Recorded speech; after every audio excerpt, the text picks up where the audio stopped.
My name is Valerie Cotton, and I am the program manager for the Kids First program. And I will kick off this webinar by telling you some background of the program.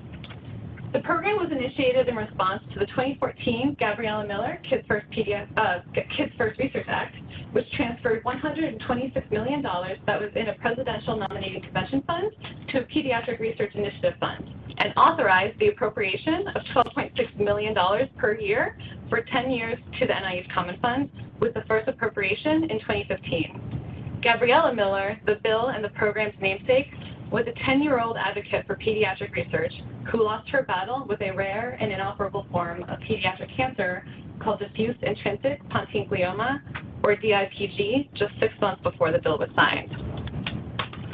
The vision of the program is to alleviate suffering from childhood cancer and structural birth defects by fostering collaborative research to uncover the etiology of these diseases and by supporting data sharing within the pediatric research community. We believe that collaborative research and data sharing will accelerate research and ultimately lead to improved diagnostics and therapeutics for patients and families suffering from these conditions.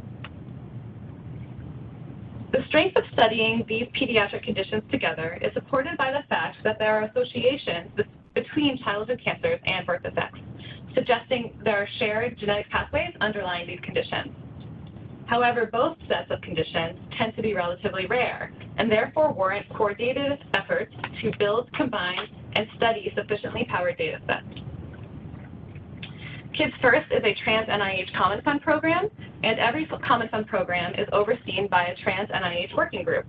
The Kids First working group is chaired by institute leaders from NICHD, NHLBI, NCI, and NHGRI, or also known as the Child Health Institute, Heart, Lung, and Blood, the Cancer Institute, and the Genome Institute, with representation from 12 other institutes and centers from across the NIH, as well as the CDC. Like many Common Fund programs, the Kids First Working Group laid out a 10-year plan for implementing the program's vision. We have thus far implemented 2 major initiatives. We started with a large-scale data generation effort to identify childhood cancer and structural birth defects cohorts for whole genome sequencing by Kids First funded sequencing centers. The second initiative is to build the Kids First Data Resource. The Data Resource Center is charged with processing, harmonizing, and making accessible Kids First genomic and phenotypic data sets to facilitate and empower genetic discovery.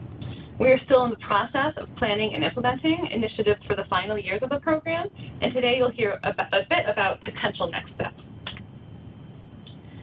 These initiatives lay the foundation for what is really the core of a growing Kids First community. XL1 cohort investigators are leaders in their respective fields. Kids First sequencing centers are involved with other large-scale data efforts that inform Kids First projects. And the Data Resource Center is charged with facilitating new research collaborations, as well as engaging with patients, families, and foundations. Each component of the program draws in more researchers and expertise as we continue to accelerate genetic discovery to ultimately improve the lives of children and families who are impacted by these conditions. Anyone can be part of the Kids First community, and throughout today's webinar, you will learn about ways to engage with the different parts of the program.